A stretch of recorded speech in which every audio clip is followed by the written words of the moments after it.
kila maeneo wanaposikia watu habari hizi njema, au watakaosikia waenda kusikia na kuchukua hatua ya kuamini, kwa sababu Mungu uko mahali hapa kutimiza kusudi lako ulokusudia kwa ajili ya mkutano huu. Nami natamka baraka sasa nikiamini kwamba mtumishi wako Bwana anayesimama hapa, Mungu utamtumia kama vile unavyotaka, na kusudi lako litasimama katika jina la Yesu Kristo. Kila mwenye pumzi sema amen. Barikiwa sana. Amen. Uhai wake ndio kwa ajili ya rafiki zake. Amen. Inatosha. Hilo ni neno la Bwana jioni ya leo.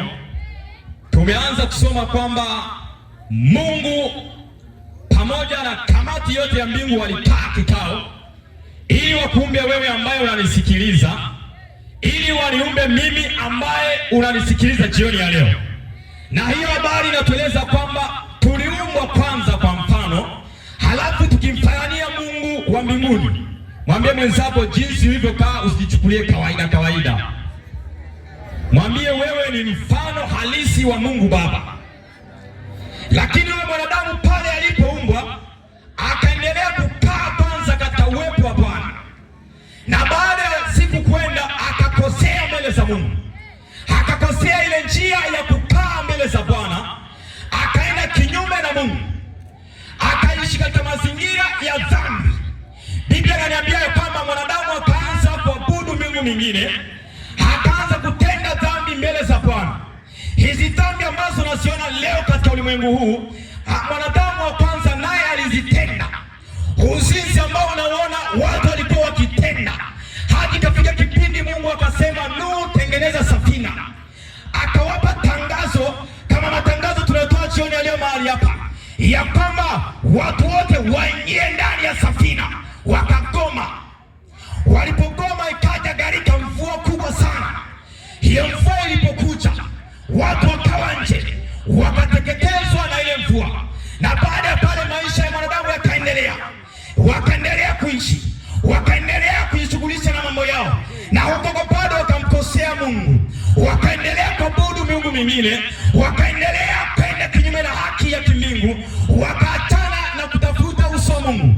Lakini Mungu katika kitabu kile cha Yohana 3:16 anasema, baada ya hayo mambo yote Mungu aliupenda ulimwengu hata akamtoa mwanawe wa pekee.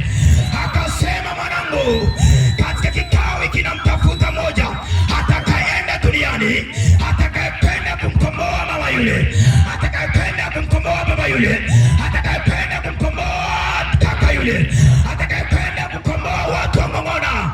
Ndio maana hilo tangazo limekuja tena mahali hapa siku ya leo. Kama unatambua upendo wa Bwana, tusalimiane namna hiyo tena. Lakini nitakuelezea hapo mbele kidogo kwa nini nazungumzia upendo wa Mungu. Na watu wengi wanapoambia kwa habari ya upendo wa Mungu hawaelewi. Anasema Mungu ananipenda kwa namna gani?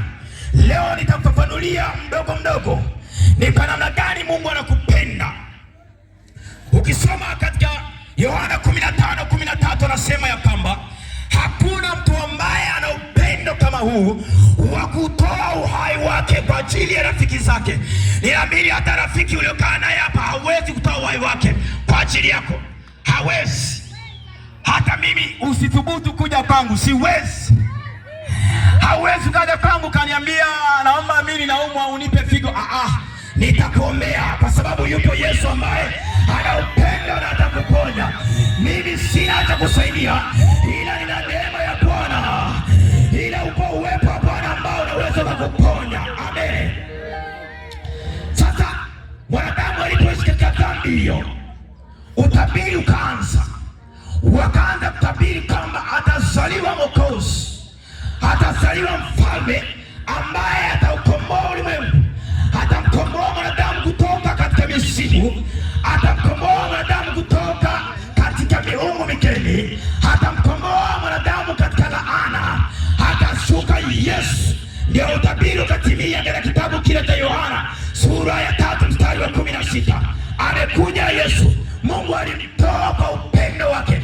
Tena ananiambia kwamba ni mtoto wa pekee. Maana ya pekee ni huyo peke yake. Amen. Maana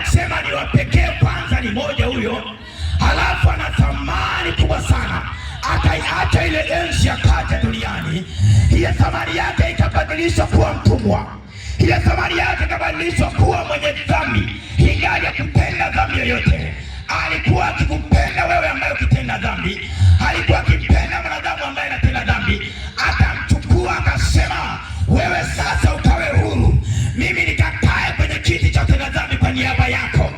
Huyo ni Yesu aliyefanya hayo mambo baada ya utabiri huo kutimilika, lakini akaendelea kufanya kazi hapa duniani akimpendeza Mungu na wanadamu, akitenda yale ambayo Mungu alimwagiza akayatende. Mambo ambayo akiyatenda ni kuhubiri habari za ufalme wa Mungu, akiwaponya. Anasema ya kwamba Roho wa Bwana yu juu yangu, amenipaka mafuta niwahubirie wanyenyekevu habari njema. Wote wakasikia habari hizo, lakini hizo habari ndo hizi ambazo tunakwambia leo, jioni ya leo, mtu amamona habari za Yesu Kristo wa Nazareti aliye hai. Analia. Yesu akaniambia, mama, usitazame, watazame wanao. Inataka mahali hapo wainuke akina mama wa namna hiyo, wale waliopenda kuangalia kaburi, walikuwa na imani ya kwamba atafufuka. Na leo nimekuja na tangazo, tangazo, tangazo, tangazo, tangazo. Hayupo kaburini kwa ajili yako, hayupo kaburini. Mwokozi Yesu ameshainuka, hayupo pale, hayupo pale, anaenda kuniandalia makao. Alisema ukiushinda ulimwengu, ukishinda dhambi, nimekuandalia makao. Bwana amekuandalia makao. Swali ya kwako yanaandaliwa. Swali jioni ya leo, makao yako wewe yanaandaliwa au uje tu kwa Yesu? Kwa sababu kama haupo kwa Yesu, sahau. Lakini anasema nimeupenda ulimwengu, ingali umetoa mimba za kutosha, ingali umelewa sana, ingali umeua sana. Haijalishi umetapeli wangapi, haijalishi umezini mara 200. Anasema mwanangu, nimekupenda jioni ya leo. Anasema mwanangu, njoo, ninakupenda wewe. Anasema njoo ulivyo Bwana, hata kama una suruali moja, wewe njoo tu. Sikiliza, hebu sema hii hapa nakwambia, kwa Yesu sio wenye digrii, kwa Yesu sio wenye masters, hakuna cha Myunani wala awa yeyote. Sisi wote ni wana wa Mungu kwake. Hata kama unaona wewe Bwana sio msomi, njoo tu kwa Yesu, anakupenda. Hata kama wewe unaona kichwani ueleweki, ukiwa ndani ya Bwana Yesu, wewe unaeleweka Bwana. Ukiwa ndani ya Yesu, ina maana ya kama kile kichwa chake hakikuteswa bure, kiliteswa ili wewe uwe na akili. Amen. Amen. Namna hiyo, endelea kula hizo. Huyo ni Yesu ambaye alifanyiwa haya mateso. Sasa yale mateso yote ya msalabani, ninatafakari mtu mmoja jioni ya leo ayatafakari pasavyo. Je, ingekuwa wewe ungeenda, hachana na ndugu yako, hachana na rafiki yako, ingekuwa ndo wewe unaenda pale, ingekuwaje? Mwambie mwenzako ingekuwaje. Muulize tena, mwambie ingekuwa wewe. Mwambie sasa, mbona hutaki kuokoka? Mwambie mbona hutaki wokovu? Wengine wanasema tumeokoka, lakini matendo yao bado yamo gizani. Wengine wanasema mimi nimeokoka sawa sawa, lakini akiwa kwenye kona fulani kule sirini kuna mambo yake anayajua. Na wewe leo nimeleta habari za upendo, na wewe habari za upendo nimezileta. Njoo Bwana, hizo kamba zote yupo tayari kuzikata. Hizo kamba zote, kamba za masturbation, zile kamba za uchawi, zote katika. Amen. Alipoinuka pale alipotoka mahali pale, neno la ushindi lililoshinda aina ya mashindano yote duniani, neno ambalo limeshinda hata idadi ya magoli ya wachezaji, idadi ya wanaoshindana pesa, ni neno moja tu. Unataka nikwambie?